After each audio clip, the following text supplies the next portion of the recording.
que depuis 2017, sous Emmanuel Macron, l'État a renoncé à entre 40 et 50 milliards d'euros par an de recettes publiques. Parce qu'on a supprimé l'impôt de solidarité sur la fortune, parce qu'on a fait des grands cadeaux aux grandes entreprises en matière fiscale alors que ça n'a produit aucun résultat en termes de création d'emplois, et que la situation du déficit, elle est de la responsabilité d'Emmanuel Macron et de ses choix économiques. La solution, c'est d'augmenter de nouveau les impôts. Mais c'est pas augmenter les impôts. Les rétablir. Faut arrêter. Ça, c'est toujours la même logique, c'est celle de Bruno Le Maire quand vous lui dites je propose de rétablir l'impôt de solidarité sur la fortune. Il dit vous voulez augmenter les impôts. C'est un impôt. Bah oui, non mais d'accord. Monsieur de la Palisse, c'est un impôt. Vous êtes de mauvaise foi. Non, parce que les gens qui nous écoutent, il y a personne qui paye l'impôt de solidarité sur la fortune. Et quand vous leur dites vous voulez augmenter les impôts, vous voulez leur faire croire qu'on va aller leur prendre à eux. Alors que quand je propose de rétablir l'impôt de solidarité sur la fortune, il n'y en a pas un d'eux qui va payer plus, ils vont même payer moins. Il n'y a pas que les super, méga, giga riches qui se plaignent d'être trop taxés ou trop imposés en France. C'est vrai. C'est un discours commun des mortels. Vous avez raison. Mais voilà, donc ces gens-là ressentent aussi mais la Mathieu pression fiscale Bocoté, est-ce que exagérée. vous avez regardé notre réforme fiscale, celle que nous proposons? Je reviens sur la question qui me semble importante. Non, attendez, je réponds à votre question. Est-ce que le commun des mortels ressent aujourd'hui une pression fiscale exagérée? Non, mais aujourd'hui, on a un problème de justice fiscale parce qu'aujourd'hui, vous avez une situation dans laquelle les 1% des plus riches et encore plus les 0,1% des plus riches ne payent pas des impôts en proportion de leurs revenus, alors que quand vous êtes dans les classes moyennes, vous payez des impôts en Donc proportion il de leurs faudrait revenus. soulager fiscalement les classes moyennes, selon vous? Il faudrait avoir une réforme fiscale qui concentre l'effort fiscal sur ceux qui en ont les moyens. La proposition de réforme fiscale que nous avons faite, il y a même un simulateur sur Internet où chacun peut faire la comparaison. Ça produisait que 93% des Français allaient payer moins ou autant d'impôts qu'aujourd'hui. Attendez, et on générait 10 milliards d'euros de ressources supplémentaires pour l'État.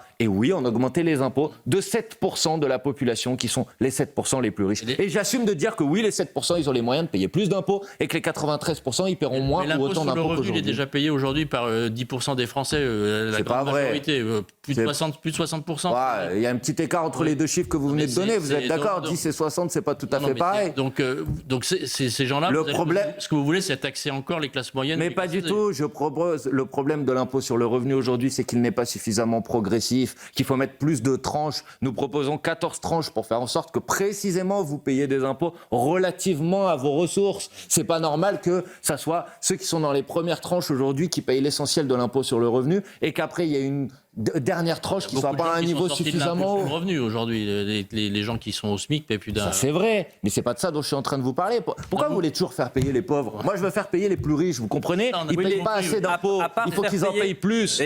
Le mantra de LFI, si je ne m'abuse, c'est de faire payer les plus riches. C'est-à-dire que vous voulez d'abord taxer. Avant, est-ce que vous ne voulez pas trouver de l'argent?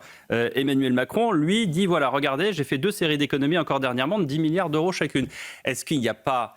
Mais franchement, avant de vous énerver, est-ce qu'il n'y a pas un endroit où on peut trouver de l'argent pour faire des économies? Mais trouver augmenter la participation au budget de l'État des plus riches, c'est une manière de trouver de l'argent. Je ne sais pas pourquoi vous opposez les deux. Ah, moi, je n'oppose rien du tout. Mais maintenant, vous dites que vous voulez taxer les plus riches. Mais je ne dis pas que ça. Mais je dis oui, en particulier que c'est... Vous nous faites croire qu'en rétablissant l'impôt de solidarité sur la fortune qui va rapporter 2-3 milliards, on va régler tous les problèmes. Mais vous avez quand même écouté ce que j'ai dit ou pas? Parce que je vous ai parlé d'une réforme fiscale là, sur l'impôt sur le revenu. Je ne vous ai pas parlé que de l'ISF. Et ensuite, je vous ai parlé du problème majeur qui est posé par le fait qu'aujourd'hui, on a multiplié les cadeaux fiscaux, les niches fiscales aux grandes multinationales et que ça n'a produit aucun résultat en termes de création d'emplois. Donc je pense qu'il y a beaucoup d'argent à récupérer sur ce sujet. Pour le reste, puisque vous étiez en train de me parler des propositions qui sont faites par Emmanuel Macron et son gouvernement des 10 milliards d'économies. Mais sur quoi ils sont pris ces 10 milliards d'économies? Sur le budget de la transition écologique, c'est le premier budget impacté. En particulier la rénovation thermique des logements. On n'a pas besoin d'investir dans la rénovation thermique des logements aujourd'hui. Bien sûr que si, qu'on a besoin d'investir. Il dit en même temps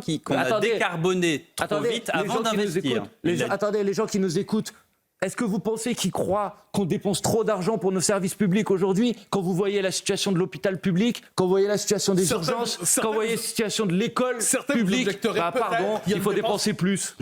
Certains vous objecteraient peut-être qu'il y a une dépense publique exagérée dans la bureaucratie, une lourdeur bureaucratique. Pour vous, c'est un faux argument? Mais c'est pas le cœur du problème. Le cœur du problème aujourd'hui, c'est qu'on dépense pas suffisamment pour nos services publics. Mais bien sûr, bien sûr. Donc il faut augmenter la dépense publique. Bah, en matière de politique de santé, en matière d'éducation nationale, oui, bien sûr qu'il faut augmenter la dépense publique. Mais il y a des dépenses protégées de toute façon. Peut-être qu'il faut la réduire ailleurs. Mais Ou par exemple, Où ça par exemple, dans les cadeaux fiscaux qu'on fait aux grandes entreprises sans aucune contrepartie. Je vous ai déjà répondu 3 fois à la question, mais je veux bien le dire une 4e fois, ça ne me dérange pas. Oui, bien sûr, là, il faut aller chercher l'argent. J'ai bien compris que c'est pas vos choix économiques, mais je prends à partie les gens qui nous écoutent. Est-ce que vous trouvez qu'on dépense trop d'argent dans notre système de santé, hein, quand vous devez aller aux urgences et que vous êtes obligé d'attendre pendant 12 heures, qu'on est obligé de fermer des urgences la nuit, dans la 4e, la 5e ou la 6e puissance économique du monde, ça dépend quel chiffre on prend. Vous trouvez ça normal, franchement? Non, mais dans les Quelle 10 000 honte! On est en France. En France, on a un service public de santé qui doit fonctionner, on doit avoir des urgences qui sont ouvertes, pas qui sont fermées la les nuit. 10 milliards dont vous parliez, il n'y a pas de coupe dans les dépenses pour les hôpitaux ou dans les dépenses de santé. Mais il y en a dans le budget de la transition écologique, il y en a dans le budget de l'éducation nationale, et en matière de santé, il y en a peut-être pas qu'on enlève, mais il y en a pas qu'on rajoute. Hein, et Manuel moi, je pense qu'il faut en Bompard rajouter. est l'invité du grand rendez-vous Europe 1 CNews. On revient dans un instant. À tout de suite.